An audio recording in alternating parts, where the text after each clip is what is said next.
Hola, ¿qué tal a todos? ¿Cómo están? Un placer saludarlos. Mi nombre es Cristian David Cerón Ibarra. Yo soy estudiante del doctorado en Ciencias de la Educación de la Universidad Cuauhtémoc. Y bueno, esta vez quiero traerles un trabajo acerca de la política pública educativa internacional, pero es necesario mirar un poco sobre la historia de la misma, cómo esta se va gestando a través de lo filosófico, a través de lo antropológico.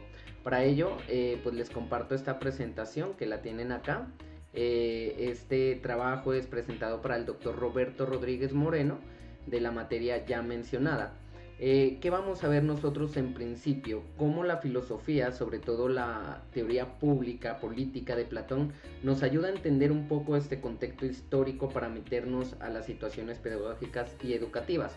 Ahora bien, vamos a mirar precisamente cómo estas contribuciones políticas y educativas han ayudado al desarrollo de la sociedad, ¿cierto? A través de las diferentes perspectivas que se indican en la historia. Vamos a considerar que Platón fue un filósofo griego que nació más o menos en el año 427-347 a.C., que pasó por muchas situaciones, entre ellas las guerras del Peloponeso, que tuvieron que ver bastante con la construcción de su filosofía, la manera como se construyó. Se habla de estas guerras como un espacio donde otros filósofos tuvieron intervención, como Sócrates.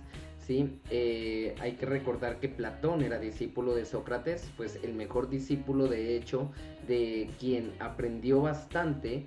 Platón trajo mucho de la teoría de Sócrates a la filosofía educativa de él, y si bien es cierto, lo de Sócrates no estaba tan plasmado en la histórica, pues Platón trató de recogerlo, y se cree más o menos cuál fue el pensamiento de Sócrates, ¿sí? Una de las cosas que Platón tuvo para sí mismo fue cómo luchar contra ese pensamiento filosófico en una sociedad de estado ideal, cómo las diferentes situaciones de la educación, de la política, iban a enmarcar el contexto histórico como hoy lo conocemos, de hecho, ¿no?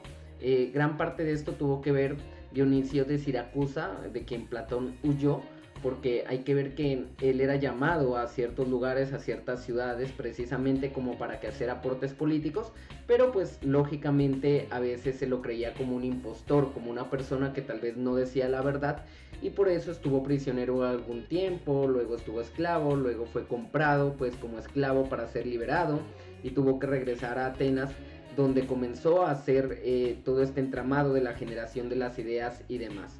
Platón decía que es mejor ser víctima que estar implicado en conspiración, es decir, todas las causas justas nos tienen que llevar a la justicia y a la creación de esa justicia a través de ciertos ideales y mecanismos educativos, ¿cierto? Cuando muere Sócrates, Platón comienza a hacer una investigación exhaustiva sobre la política. Recordemos que Sócrates muere envenenado por cicuta, por mano propia, ¿sí?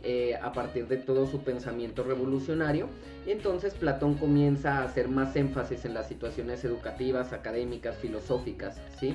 Hay que ver que una de las obras más importantes de Platón, que comienza a cambiar y a transformar esta parte educativa de la historia y la filosofía, pues es la República, ¿cierto? Allí va a hablar sobre unas cosas muy importantes que ahora las tocaremos.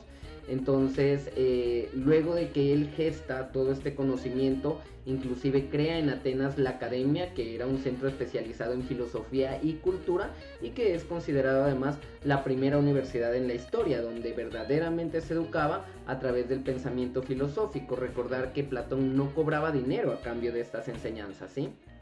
Era un filósofo caracterizado por ser muy ameno, ¿sí? Y por hacer y entender que la filosofía y la educación hacen mejor al hombre. Ese era el ideal de él, de llegar a esa verdad, ¿sí?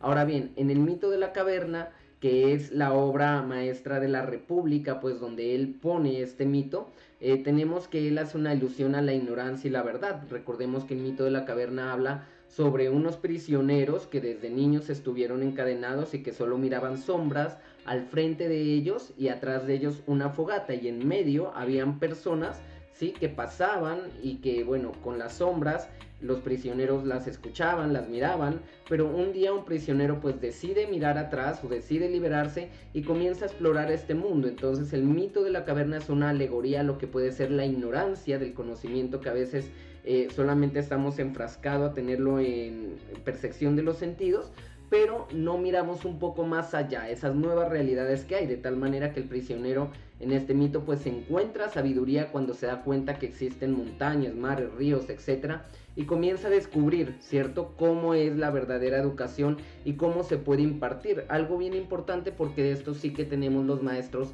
que es precisamente enseñarle a los estudiantes estas realidades a través de las nuevas perspectivas y las nuevas cotidianidades a las que nos podemos nosotros someter.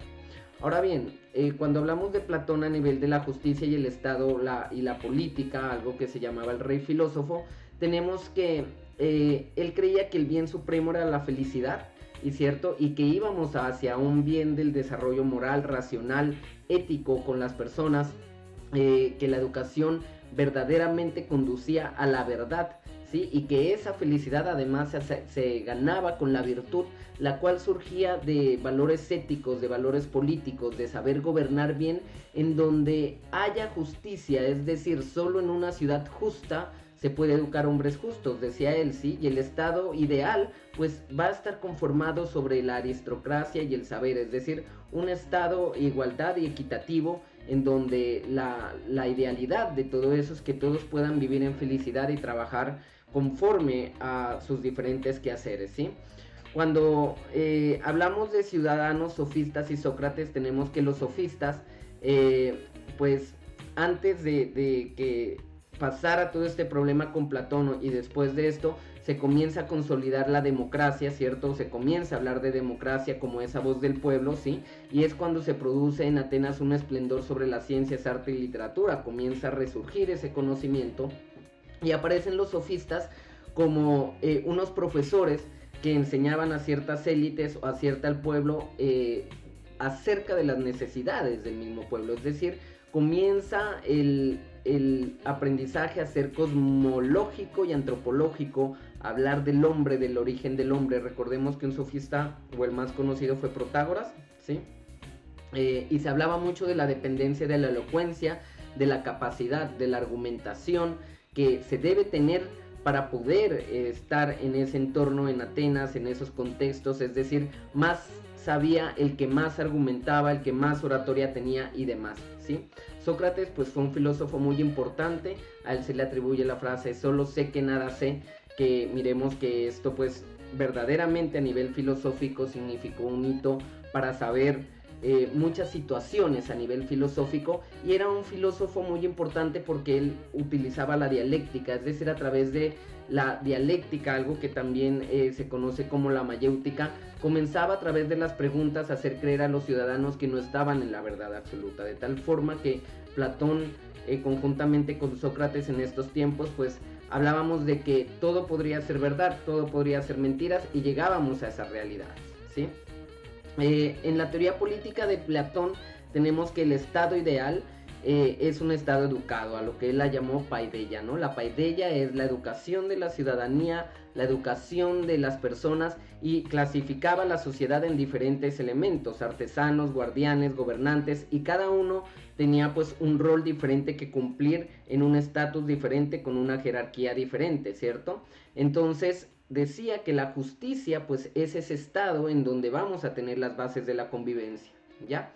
Cuando nosotros hablamos de otros elementos como la democracia, la participación de la ciudadanía, pues nosotros podemos recordar que Platón decía que el Estado debe ser la institución educativa, quien vele por el pueblo, quien eduque al pueblo, y miramos que todas estas teorías, todos estos pensamientos de diálogo recogidos de Platón todavía se mantienen hoy en día, ¿sí? Entonces él decía hay dos tipos de educación, la primaria, que es común a todas las personas, ¿sí? Y la secundaria, que es reservada a los gobernantes. Ahora bien, también está otra obra muy importante de Platón que se llamó Las Leyes, y con esta obra pues comenzó a hablar precisamente de cómo la ley está sujeta a obligar a los ciudadanos a hacer ciertas normas cuando precisamente el estado ideal no puede surgir o no puede existir, ¿sí? Había una idea general en torno a esta filosofía, y es que el hombre tiene una naturaleza propia, y para observar esa naturaleza pues hay que seguir todos los mecanismos y acciones que hace el hombre y el ser humano, ¿sí? Finalmente nosotros tenemos que en las diferentes sociedades o como se conformaba en esa época, pues estaba la aristocracia, que era un estado ideal, perfecto de gobierno, donde había equidad, igualdad, y era donde se quería llegar. Pero era un camino que llevaba a la democracia o a la timocracia, que era la renta y honor, es decir, solamente las personas que podían tener ciertas cosas, ciertos elementos podían gobernar, ¿cierto? Para el pueblo, pero esto llevaba a la corrupción, lo que abría paso a la oligarquía, es decir, que finalmente sean unos pocos los que gobiernen en el pueblo o gobiernen en la ciudad, lo que llamaba polis Platón, ¿sí?